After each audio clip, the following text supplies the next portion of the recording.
Train যাচ্ছে না? এটা হচ্ছে ইয়েতে পার্বতী।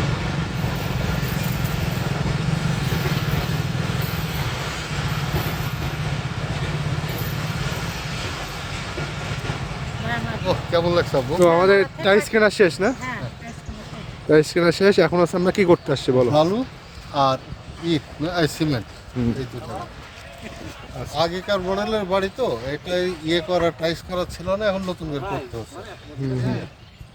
আর পাশ দিয়ে ট্রেন গেল, আর এটা হচ্ছে ঈশ্বরদী বাস স্ট্যান্ড না? ঈশ্বরদী কাঁচা বাজার হচ্ছে, এই যে এটা। এই যে কাঁচা বাজার আছে কাঁচা বাজার। অনেকদিন আগেই দেখছি ইউটিউবে, কিন্তু এখনো চালু এখন পুরোপুরি আসো কাঁচা বাজারটা দেখি আব্বু। যাও।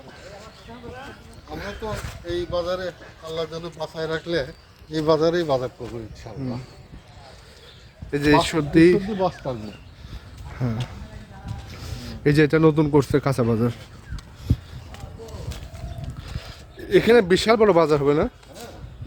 ঈশ্বরদীর পুরো বাজারটাই চলে আসবে এখানে, কাঁচা বাজার।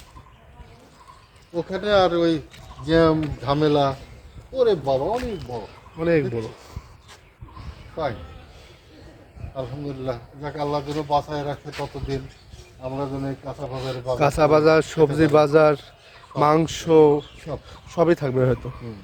মাংস থাকবে?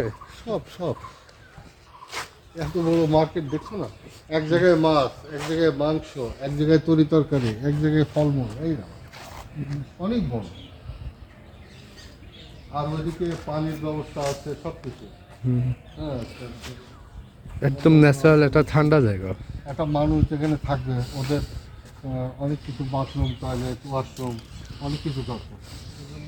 খুব সুন্দর। আমরা এখন বালু কিনতে আসছি।